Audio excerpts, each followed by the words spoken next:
আচ্ছা, এখানে যতগুলো আম দেখতে পাচ্ছেন সবগুলোতে কিন্তু আমাদের বীরবলের স্টিকার দেওয়া আছে। তো এটা আমার অন কাইন্ড অফ আপনি বলতে পারেন যে ব্র্যান্ডিং করছে বীরবল। হ্যাঁ, ব্র্যান্ডিং হচ্ছে। এগুলো সবচেয়ে চাইতে বড় সাইজের আমগুলো, মানে কেজিতে 3টা আম হবে এই সাইজের আমগুলো এগুলো। হ্যাঁ, এগুলো সবচেয়ে বড় সাইজে। শুধু এইদিকে না, এই যে এই দিকেও করা আছে। আজকে এই আমগুলো সবগুলোই যাচ্ছে। ক্যামেরায় কীরকম আসছে আমি বলতে পারছি না, কিন্তু আমাকে দেখে খুব ভালো লাগছে। হ্যাঁ, যে আমাদের লোগোটা আমাকে ভালো লাগে, আমার লোগো তো আমাকে ভালো লাগবে, তাই না?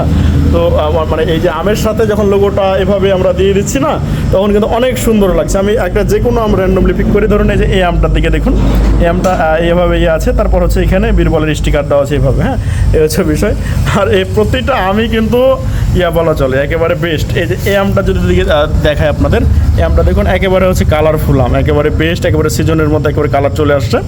আর এখানে আমাদের স্টিকার আছে। তো কাস্টমার যখন এভাবে পাবে তখন মানে কাস্টমার এটা বুঝবে যে বীরবল থেকে আমগুলো আসছে। হ্যাঁ, এইভাবে কিন্তু আমরা যেগুলো বড় সাইজের আম কেজিতে 3টা হবে, আর সেই আমগুলোতে এই স্টিকারগুলো দিই। কেজিতে যেগুলো 3টা সেগুলোতে 4টা সেগুলোতে দিই না। কেজিতে যেগুলো 5টা সেগুলোতে দিই না।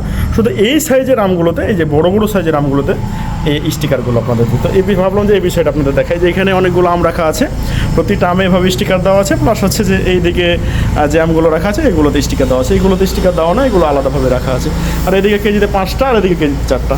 তো ভাবলাম আপনাদের এই আমগুলো দেখায়। হ্যাঁ, একেবারে সেই কালারের আম, আর স্টিকার দিয়ে আরও মানে অনেক সৌন্দর্য চলে আসে। এই হচ্ছে বিষয়টা। আসসালামু আলাইকুম।